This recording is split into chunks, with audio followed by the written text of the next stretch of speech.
Hello, welcome to Yates Makes. If, like me, you love doing laser copy transfers with all of its pitfalls and trials, we still love it anyway, using the gel plate, then this video might be of interest to you. What I've been working on is a slight twist on the technique, and that is by preparing my images using an app on my iPad, splitting areas into two or multiple parts so that I can then print these areas in different colors and register them onto my paper.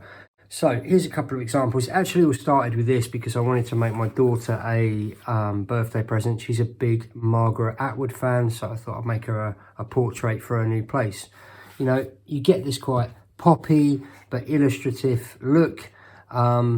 So you know what to do, guys. If you're interested, stay tuned in. I'll take you through all the steps and some considerations for maybe those of you who don't have an iPad or Procreate. There are a few ways I can suggest that you could prepare your images. Right, let's get to it. Okay, I've got my two images printed out, ready to go. I'm going to start with the printing process because I figure that if you watch this part first, you'll then know if you're willing to kind of make the decision to invest the time and energy into preparing your images. If you like the aesthetic, if you like the look, then I'm sure you'll be motivated to put in the effort to prepare the images.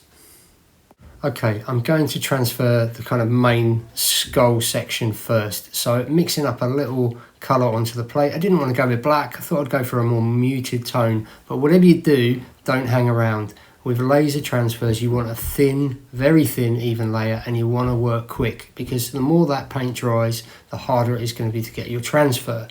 Very light pressure. Again, don't hang around. This paper copy transfer layer does not need to be down for long. And with a bit of practice, which I've had now, you should get a decent transfer. I'm spending a bit of time here with my masking tape just cleaning up my image. Now, of course, you may want to keep this kind of residual paint on the plate. It can add a lot of atmosphere.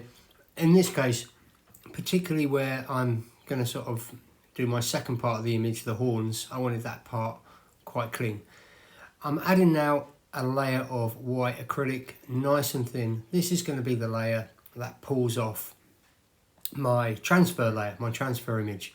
So working quite quick again, nice, thin, even layer. Paper goes down on top, and I've left that for a good 5 or 10 minutes. That wet layer dries onto the paper, pulling off my transfer layer at the same time. And as you can see, it's transferred quite nicely. I didn't mention before, the paper I'm using here is Fabriano 4. I think it's about 280, 300 GSM. It's heavy paper. I'm finding that when I do multiple layers, the heavier the paper, the better. Okay, I'm now moving on to the next layer, which is transferring the horns. So I've got obviously these printed out on a separate sheet, isolated when I did my edit. Exactly the same principles, thin layer, working quick, nice light touch, and transferred, all ready to go. Now, rather than just put that straight onto my image, I thought I'd try adding a bit more interest with a kind of stenciled area of solid colour. So what I'm doing now is I've just popped up on the window a copy of this kind of horns transfer image, trace that off, and I'm just cutting it out as a solid kind of silhouette stencil. And I'm going to put a base layer of colour down before I transfer my laser copy on top. That will be more clear with the next sort of demonstration here. So I'm just lining it up. There you can see my stencil going down, just loosely taping that down, taking some of the tack off the tape so it doesn't rip the surface of my paper, and using my small gel plate and some yellow just to add that little stencil solid silhouette colour area down before I then put my kind of tone and textured part, which will be the laser transfer, on top. I'm finding I use these little stenciled shapes a lot just to add that slightly sort of poppier feel, break up the image a bit more, add a bit more interest. Give it a go if you fancy it. Okay, so back to my slightly larger gel plate, and if you remember the horns that I transferred in a kind of red colour, here I'm using gel medium. This is like a liquid or a fluid gel medium, and again a thin layer. I'm using gel medium here because obviously I want to preserve the colours that I've got down already. Gel medium's transparent. The added benefit, of course, is the transparency of the gel medium allows me to flip that plate over, and as I've just done there, kind of register by eye my two images together. You can't really do that if you're using an opaque paint to transfer. Left that a good 10 minutes, and there you go. I've got my image split into a few different colours, adding some interest, getting that kind of silk screeny poppy type effect. Right, on to another one. I'm going to add this in because this just demonstrates how no matter how much experience you've got or how much you practice, sometimes these things just don't work. Now I think this blue Amsterdam paint I've got here is just particularly heavy, and it just doesn't matter what I do, straight out of the tube, this paint will not give me a clean laser transfer. So even with products that are normally reliable, or brands that are normally reliable, some colours come out a little heavier, have slightly different qualities. It might be to do with the pigment or that batch or whatever. Be prepared to embrace some mistakes. Screwed that one up, abandoned it, and I'm starting again.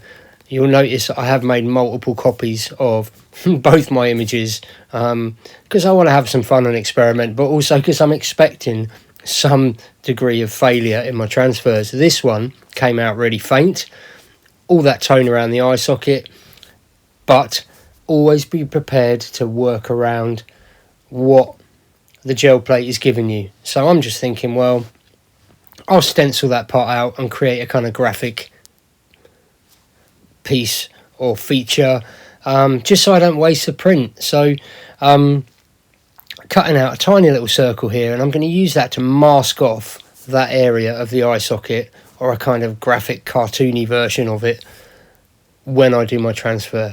So again, gel medium that I've totally overdone. I'm having to remove most of it onto a piece of like paper for excess paint to the left there, and just adding a little swipe of orange to see how that looks. And then before I transfer this, you'll notice that I'm popping that tiny little stencil circle down, and that is going to give me a graphic feature, but also help me overcome that problem where that initial transfer was not very clear. So now I can have some fun with thinking what I could do with that little piece of negative space I've just created, and I'm going to add a little kind of circular motif, a kind of like target if you like, just to see how that looks. This is why I'm still in love with the gel plate, is because even where you have hitches, mishaps, kind of, they do present opportunities to kind of be creative and think around problems, and often are like avenues into new discoveries. It's a really unpredictable piece of kit, so you might as well work with that. Here I'm using my hole punch just to stamp myself off a little tiny circle of masking tape. That's going to just stencil off the dot feature in the middle. Then finding a use for that blue, because I'm still upset that it doesn't transfer my laser copies, so I'm going to use it for a bit of stencil work here. Don't need to leave these down for long. Gently pulling them off, pick out that little bit, and there you go. You know, you're starting to sort of explore aesthetics and different ways of working with my initial image. One last little go here. Again, I'm going to mask off that eye socket because I kind of enjoyed the discovery I made with the last experiment, and then finally topping that off with a little bit of Letraset work. So you're almost into kind of illustration now and kind of graphics work. And I've decided to keep the orangey silhouetted shape of the horns there just as a kind of flat shape rather than put another tonal image over it. Anyway, I think that has demonstrated the kind of benefits of spending the time to separate your image out into different areas so you can play around and be creative.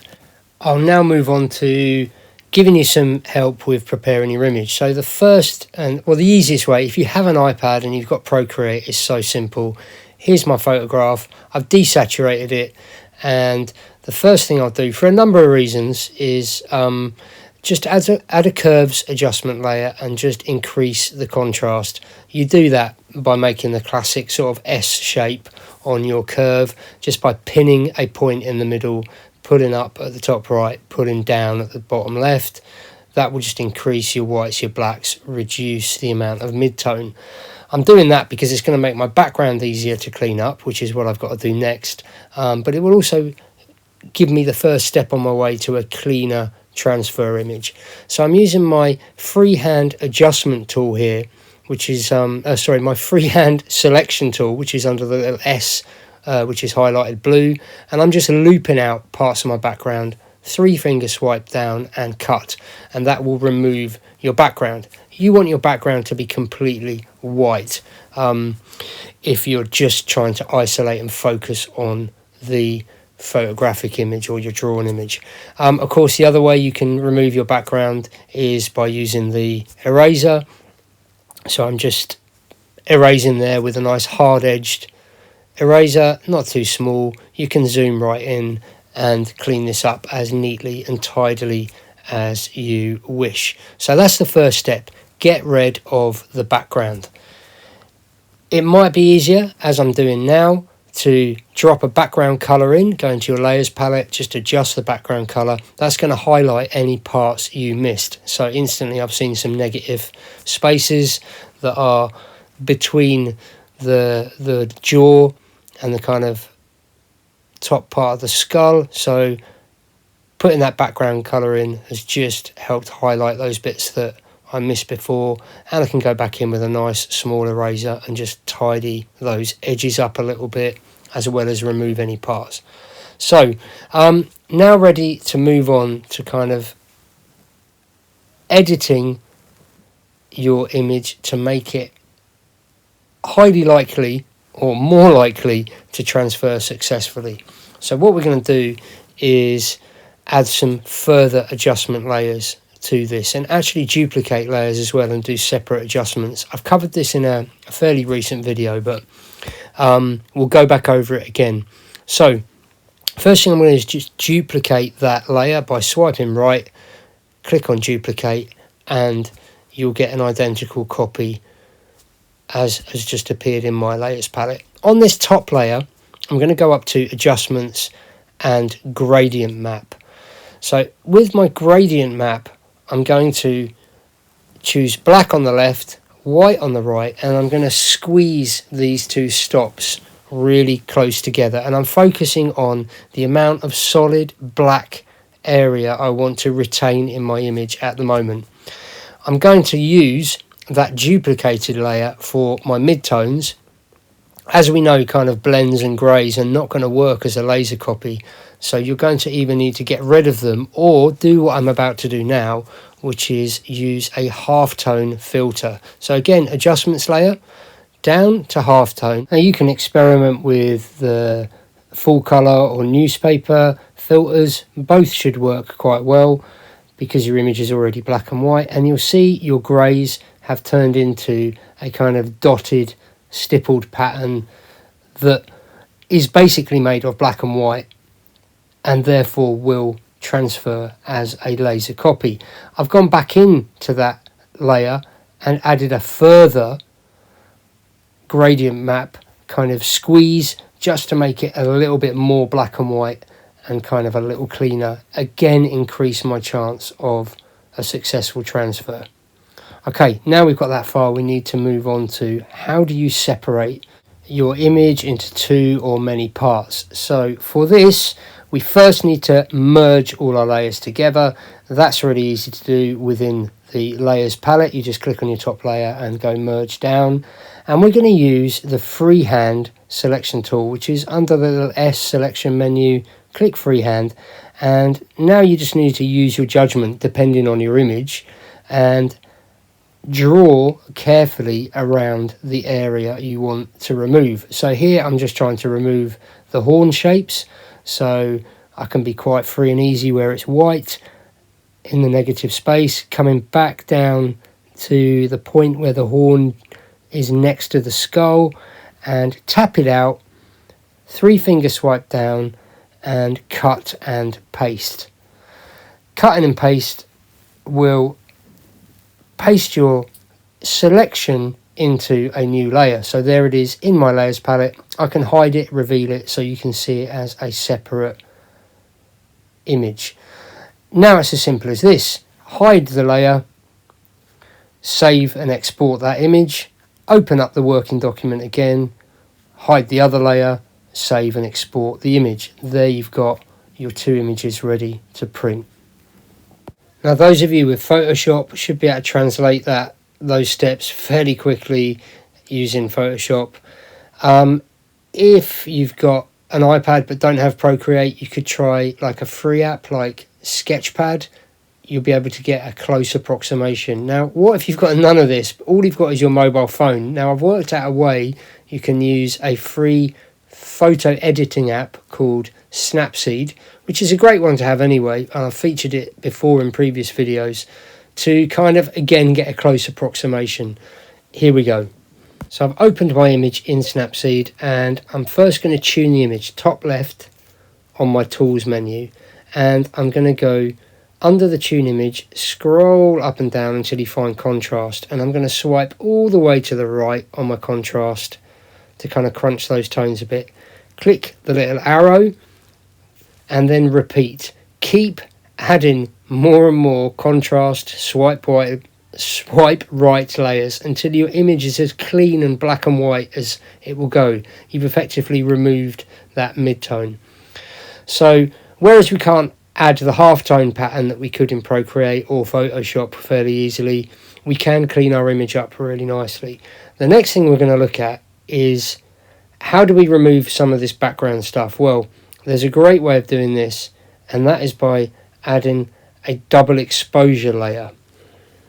To do this, you're going to need to save a white background JPEG PNG into your camera roll, and then go to Tools and Double Exposure. Clicking on Double Exposure is going to reveal this menu and allow you to open a further image and add it as a layer above. So there's my white background in my camera roll that I've selected. It imports it as a kind of 50% opacity layer. You will want to scroll all the way to the right to make it full opacity. Up at the top right, you're going to see this little icon, View Edits. Open it. It will reveal all of those edit stacks you've just done, all of those contrast adjustments. Expand the double exposure one, which is the last one you added, and click on the middle icon, which is Mask.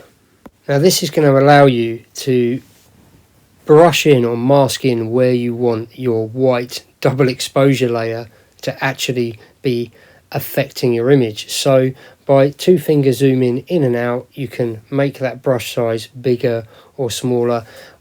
What I'm doing here is brushing in my white layer where I want it to remove the background and clean that image up. So I'll skip forward now. You don't need to see me doing all of this. Obviously where I want a really neat edge, zoom, pinch out right in to make that brush size smaller.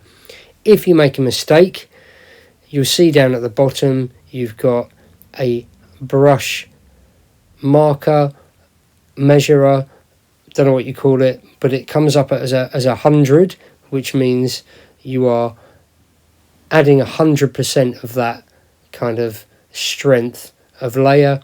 You've got 25-degree intervals going right down to 0, as I'm doing here. Look, where I've over kind of shot, I can then go down to 0 and pull back my original image and tidy up edges, etc.